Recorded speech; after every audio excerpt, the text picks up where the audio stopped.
Okay so hello everyone, C programming की इस नई वीडियो में आप सबका स्वागत है। और पिछली वीडियो में हम लोगों ने बात की थी ऑपरेटर्स के ऊपर कि ऑपरेटर्स क्या क्या होता है, यूनरी ऑपरेटर क्या है, बाइनरी क्या है, टर्नरी क्या है। और मैंने आपको ये कंडीशनल स्टेटमेंट का सिंटैक्स भी बताया था। आज इस वीडियो में हम इन्हीं ऑपरेटर्स का यूज़ करके कुछ क्वेश्चंस करेंगे। आज हम यूज़र से वैल्यू का इनपुट लेना देखेंगे और साथ ही साथ हम और भी कुछ क्वेश्चंस देखेंगे जो इन ऑपरेटर्स पे बेस है, जो मैं आपको बताना चाहता हूँ। तो शुरू करते हैं। तो आज सबसे पहले हम यूज़र से इनपुट लेके दो नंबर्स का सम प्रिंट करेंगे।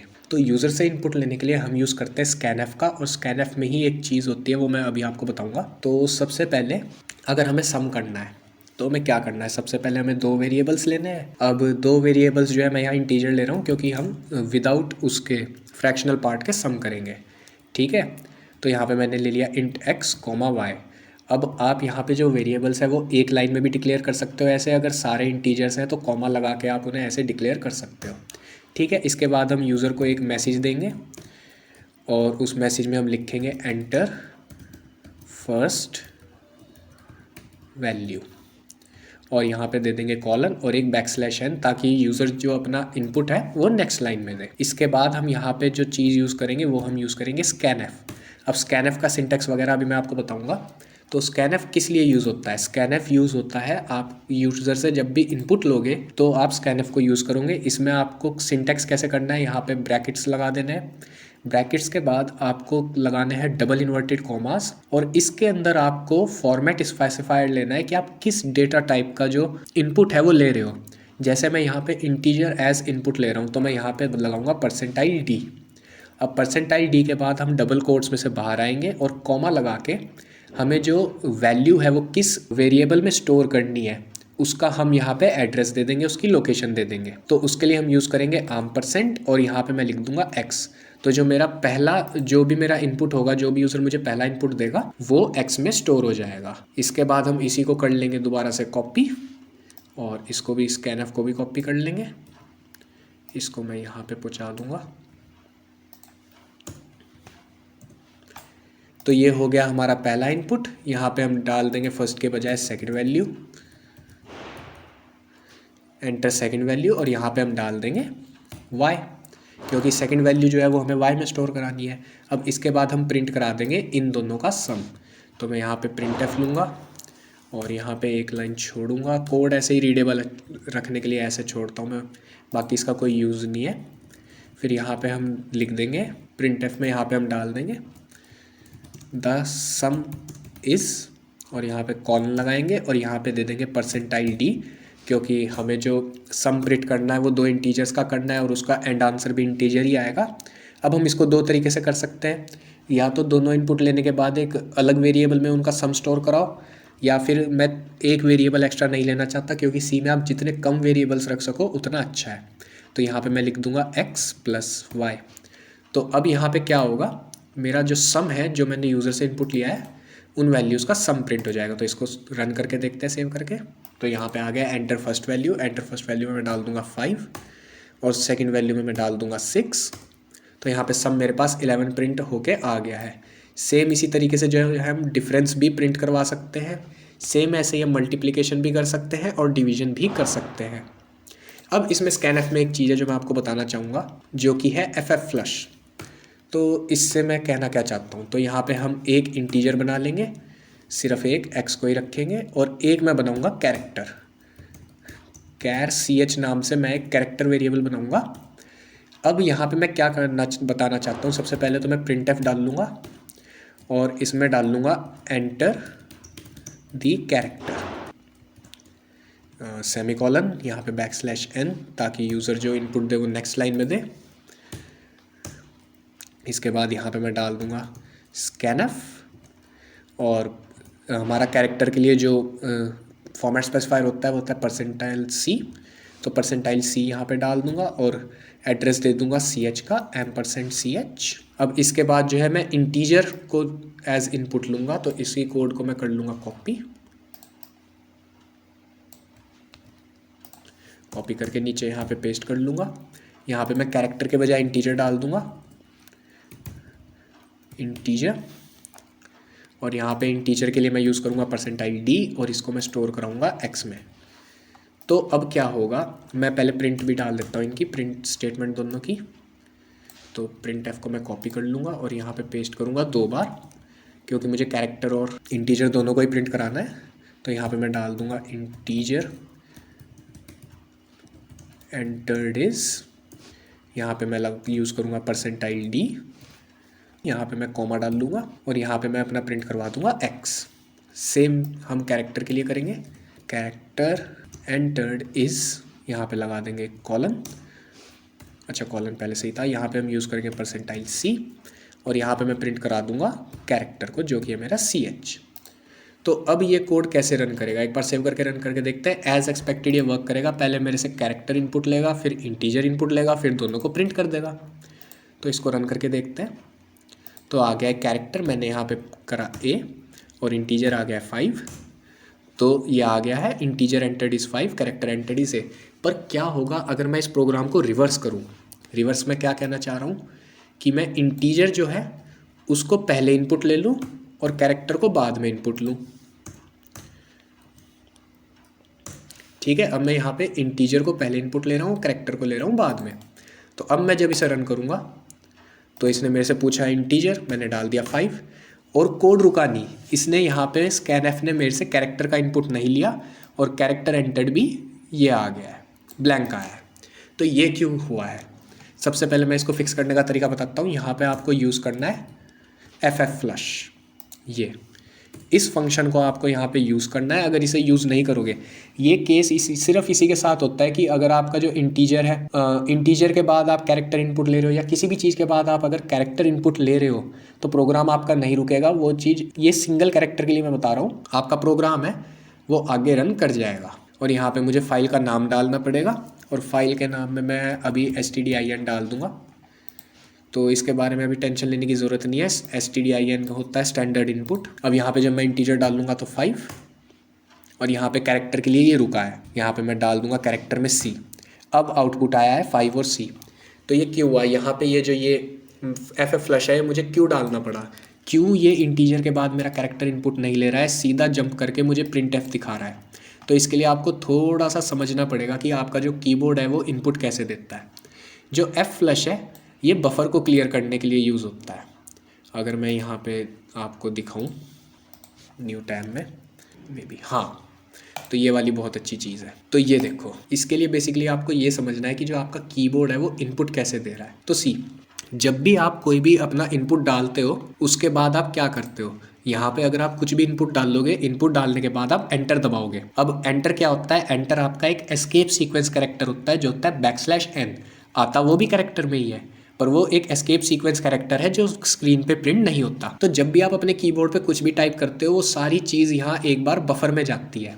इसका मतलब क्या है? जब यहाँ पे VS कोड ने मेरे से इंटीजर इनपुट मांगा तो मैंने उसको 5 दिया। 5 देने के बाद मैंने एंटर दबाया। तो जब मैं इसके बिना, ये fflush के बिना, मैं इसको एक बार कमेंट आउट कर देता हूँ। अब इसको सेव करके रन करते हैं।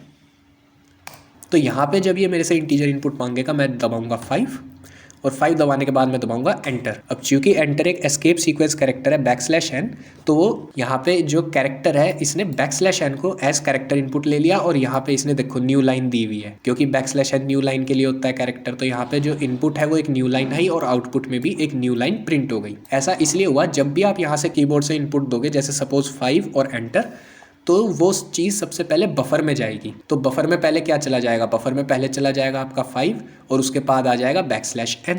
वो दोनों साथ में ही बफर में स्टोर्ड होंगे। तो बफर क्या करेगा? अब जो इंटीजर वैल्यू है वो इंटीजर को असाइन कर देगा और बफर में \n रह जाएगा। तो वो \n चूँकि बफर में है, बफर का मतलब क्या है? पहले से किसी चीज़ को स्टोर करके रखना। तो वो चीज़ जो बफर में रह चुकी है वो यहाँ पे ये वाला स्कैनएफ उसको एज इनपुट ले लेगा। तो इस वाले स्कैनएफ में \n चला जाएगा जो आपके कीबोर्ड के बफर में है। तो ये जो fflush है इसको हम इसलिए यूज़ करते हैं, ये कीबोर्ड में से बफर को क्लियर कर देता है। जैसे ही आप यहाँ पे कोई भी इंटीजर इनपुट डाल लोगे, जैसे कि मैं अब इसे कमेंट आउट को हटा के यहाँ पे 5 डाल लूँगा, तो \n अब मेरा बफर में था, पर इसने fflush ने उस बफर को क्लियर आउट कर दिया। तो जो मेरा \n है वो बफर में से गायब हो गया, इसलिए अब ये यहाँ पे कैरेक्टर के इनपुट के लिए रुक रहा है। तो अब जब मैं कोई भी कैरेक्टर इनपुट डालूंगा जैसे कि a, तो अब यहाँ पे a प्रिंट हो जाएगा।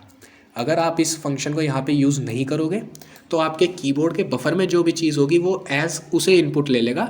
ये सिर्फ कैरेक्टर के लिए होता है, इंटीजर के लिए नहीं होता है, क्योंकि इंटीजर्स में वो बफर काम ही नहीं करेगा, क्योंकि >n एक कैरेक्टर की कैटेगरी में आता है, उसे इंटीजर में ये लेगा ही नहीं वैसे भी इनपुट। तो ये चीज़ है, अगर आप कभी भी इंटीजर के बाद या फिर किसी भी तरीके के वेरिएबल के बाद अगर आप एक कैरेक्टर इनपुट ले रहे हो तो आपको f को ज़रूर से यूज़ करना है। अच्छा, और मैंने पिछली वीडियो में एक ऑपरेटर बताया था जो था x++।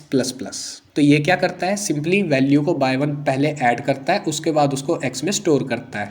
लेकिन इसी चीज़ का एक और तरीका होता है ++x। ये क्या करता है, ये वैल्यू को पहले इंक्रीज़ करता है उसके बाद सेव करता है। जैसे मैं यहाँ पे 2 इंटीजर बना लेता हूँ, x जिसकी वैल्यू मैं रखता हूँ 0 और एक मैं बना लेता हूँ y जिसकी वैल्यू को मैं रखता हूँ 1। अब यहाँ से इंटरेस्टिंग क्वेश्चंस बनने शुरू हो जाते हैं। तो यहाँ पे मैंने ये दोनों ले लिया। इस वाले printf को मैं एक बार कमेंट आउट कर दूंगा, f को भी मैं हटा दूंगा, scanf को भी मैं हटा दूंगा। मुझे सिर्फ प्रिंट का काम है तो मैं यहाँ पे प्रिंट यूज़ करूँगा। तो प्रिंट में मैं ये वाली लाइन जो है इसको चेंज कर दूंगा। तो यहाँ पे मैं डाल दूंगा द सम इज़।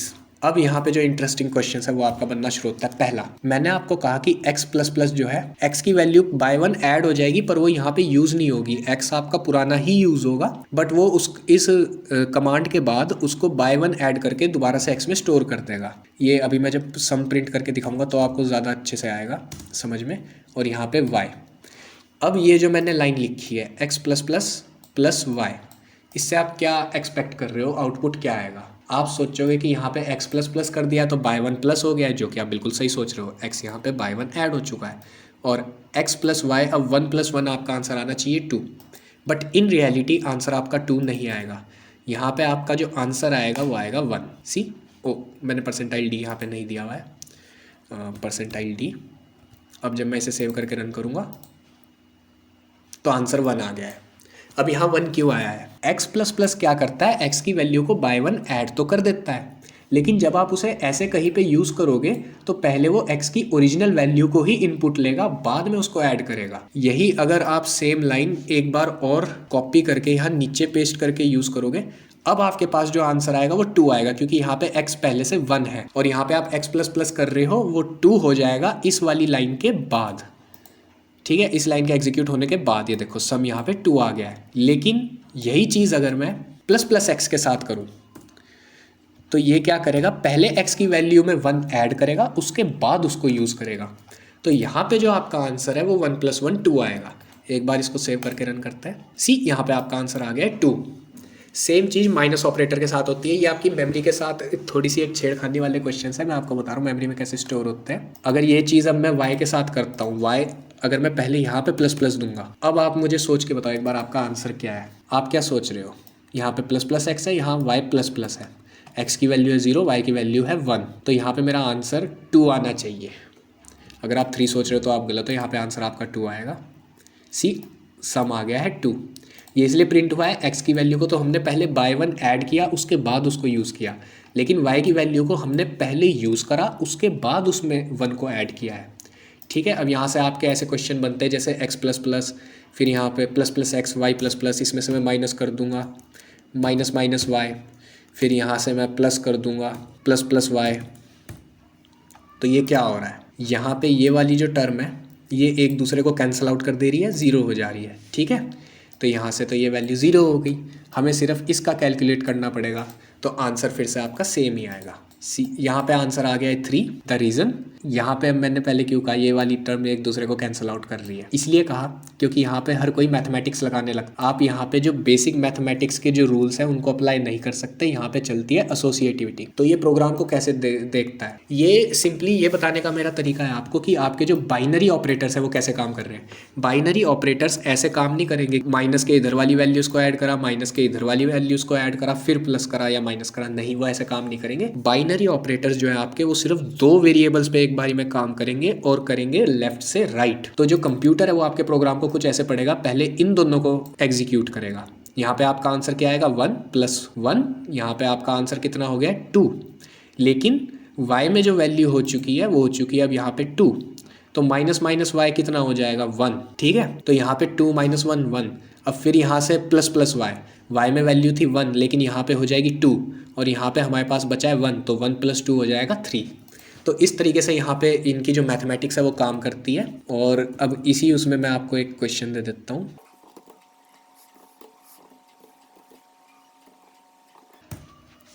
अब आप मुझे इसका आउटपुट कमेंट्स में बताना और अपना लॉजिक भी बताना कि आपने यहाँ पे जो लॉजिक है वो क्या यूज़ करा है।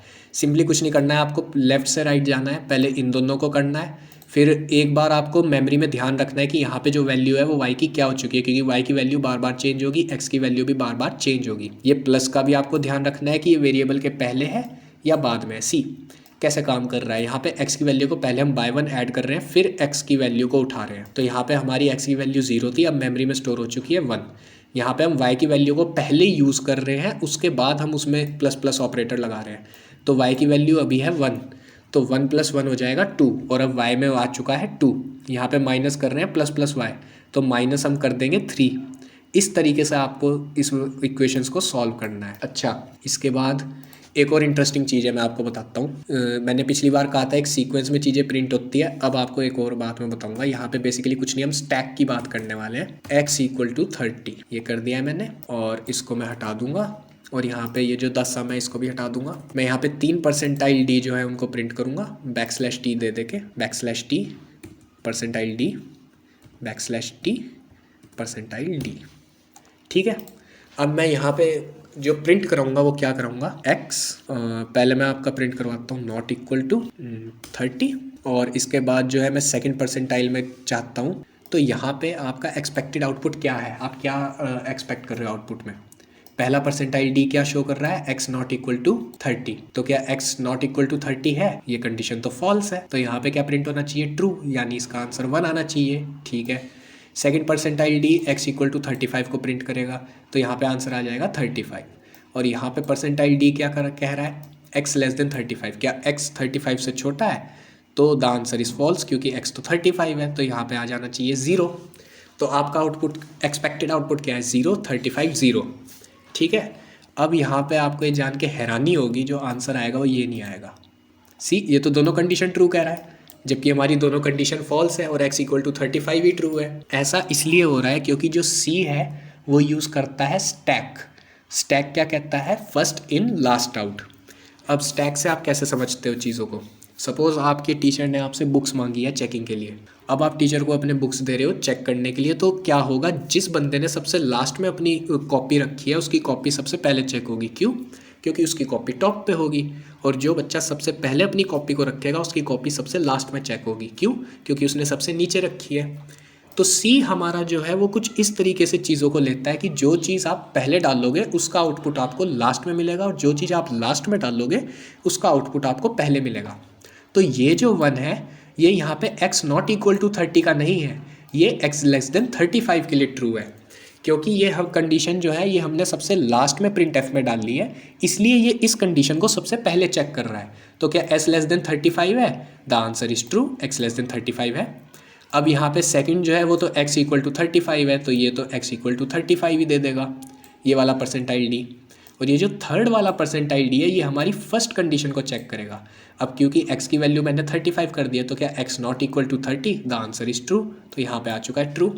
तो यहाँ पे C जो है वो स्टैक को यूज़ करता है, जो कहता है हमारा फर्स्ट इन लास्ट आउट। तो कुछ ही इस तरीके से जो हमारा C है ये करता है। ये थोड़े से ट्रिक क्वेश्चन है, ये टेक्निकल ट्रेनिंग में पढ़ाए जाते हैं, तो इसलिए मैं आपको यहाँ पे पढ़ा रहा हूँ। और इसके अलावा मैं आपको क्या क्वेश्चन करा सकता हूँ, चलो मैं आपको एक और चीज़ बताता हूँ। यहाँ पे ये जो रिटर्न है, अब इसका मैं बताता हूँ रिटर्न क्या होता है। जो हमारा इंट है वो एक रिटर्निंग फंक्शन है, ये कुछ ना कुछ रिटर्न करता है।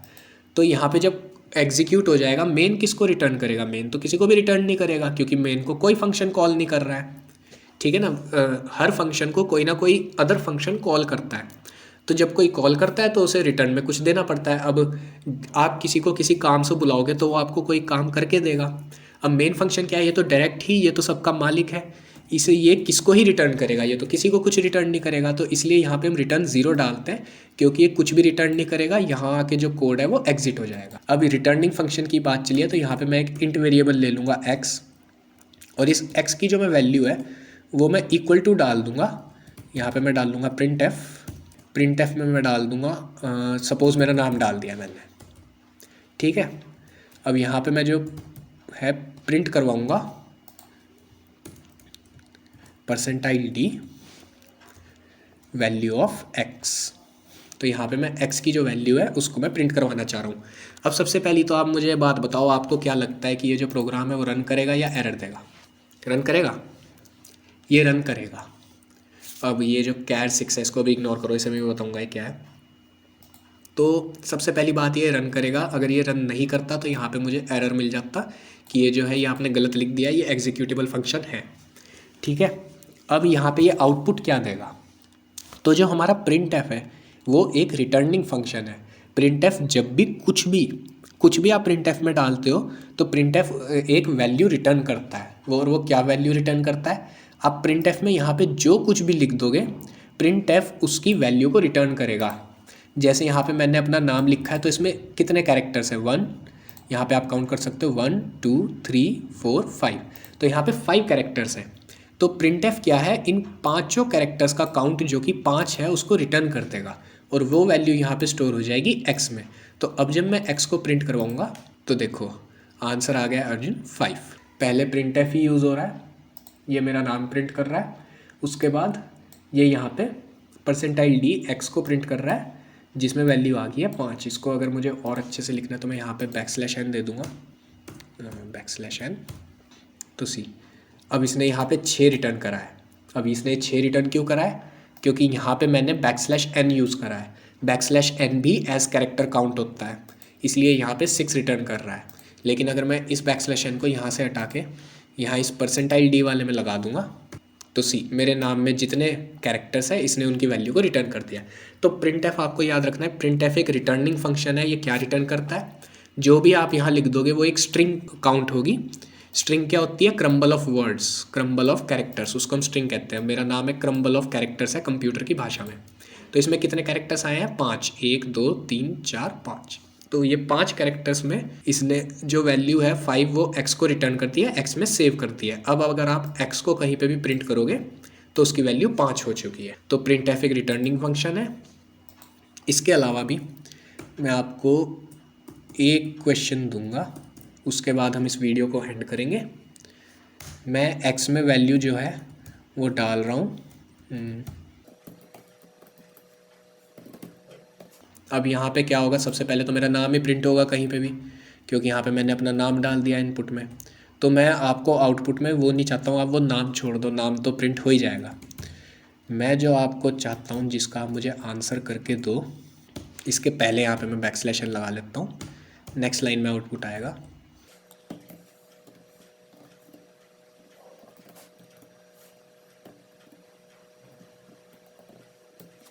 ठीक है, आप मुझे यहाँ पे इसका आउटपुट बताना। ये जो मैंने दिया है आपको, ये आप मुझे इसका आउटपुट कमेंट में बताना कि इसका आउटपुट क्या आएगा। अब नेचुरली चलो मैं आपको यहाँ पे बता भी देता हूँ। printf रिटर्निंग फंक्शन है, ये जितने कैरेक्टर्स यहाँ पे मैं printf में डाल रहा हूँ इनको रिटर्न करेगा। तो ये 5 रिटर्न कर देगा, तो x में वैल्यू है 5। अब इसके बाद आप मुझे बता देना यहाँ पे जो आपका आंसर है वो क्या आ रहा है, ठीक है। तो बस फिलहाल इस वीडियो में इतना ही। उम्मीद करता हूँ ये जो मैंने क्वेश्चंस कराए आपको हेल्प करेंगे, और इसी के जैसे बहुत सारे क्वेश्चंस हैं जो आप खुद से बना सकते हो, जिसमें आप मल्टीप्लिकेशन डाल सकते हो माइनस माइनस प्लस प्लस को यूज़ करते हुए, डिवीजन कर सकते हो माइनस माइनस को प्लस प्लस करते हुए। तो इस तरीके के क्वेश्चन अगर आप प्रैक्टिस करोगे तो आपको यहाँ पे वेरिएबल्स के साथ थोड़ा बहुत खेलना आ जाएगा। तो बस फिलहाल इस वीडियो में इतना ही। मिलूंगा आपसे अगली वीडियो में, तब तक टेक केयर।